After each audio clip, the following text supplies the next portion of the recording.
Sa mundo ng social media kung saan madalas nauuna ang pagpuna bago ang pag-unawa, may isang love story na tahimik pero buong tapang na nagpapakita kung ano ang tunay na anyo ng pag-ibig.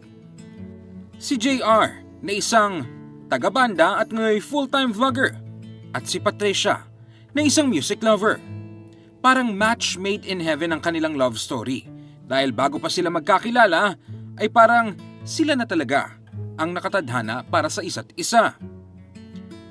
Noong una silang magkakilala, hindi inaasahan ni Patricia na ang lalaking nakikita niya sa banda ay magiging sentro ng kanyang sariling love song.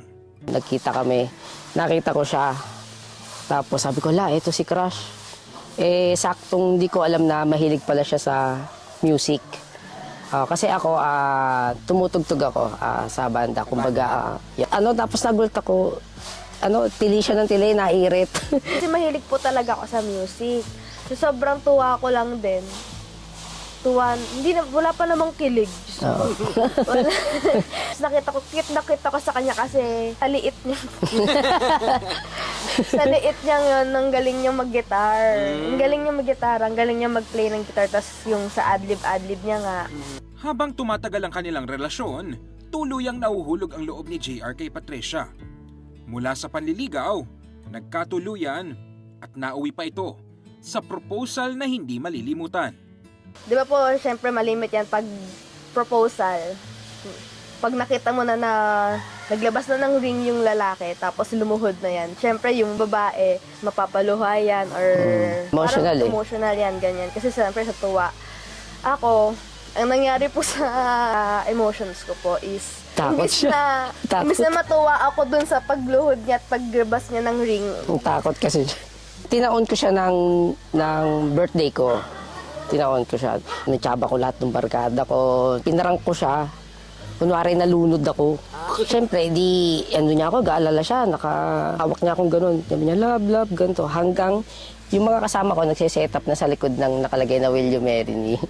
Tapos nung naano ko na siya na parang umiiyak na, sabi ko, teka. Sabi ko, teka, baka mamaya baka maging prank gunrong ka ako. Pero sa kabila ng kilig, may mga problemang dumatading sa buhay nila.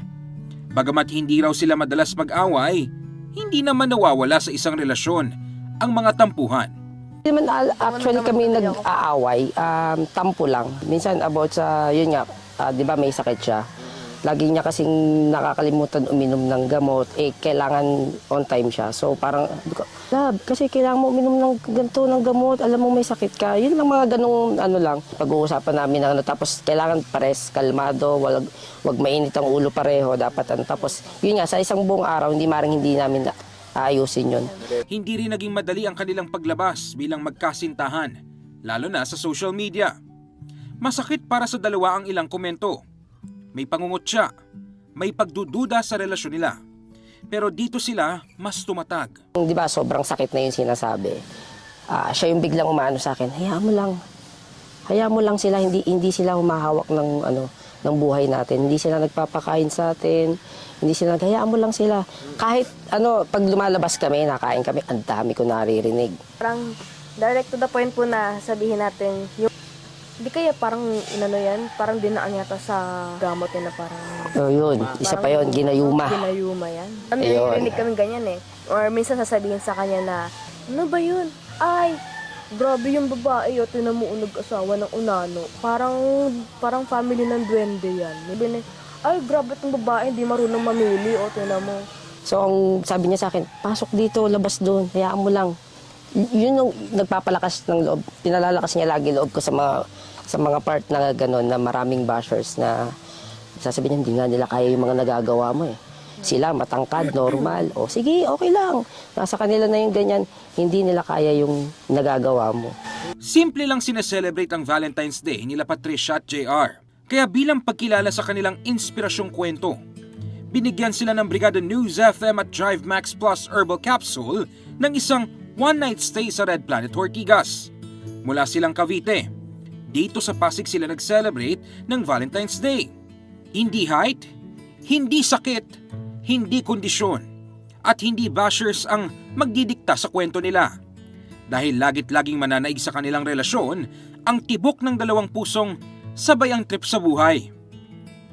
Patunay, ang love story ni na JR at Patricia na kapag totoo ang pagmamahal, kasya kayong dalawa kahit gaano man kaliit o kalaki ang mundo nyo. In the heart of changing lives, ako si Brigada Ino Flores ng 105.1 Brigada News FM Manila, The Music and News Authority.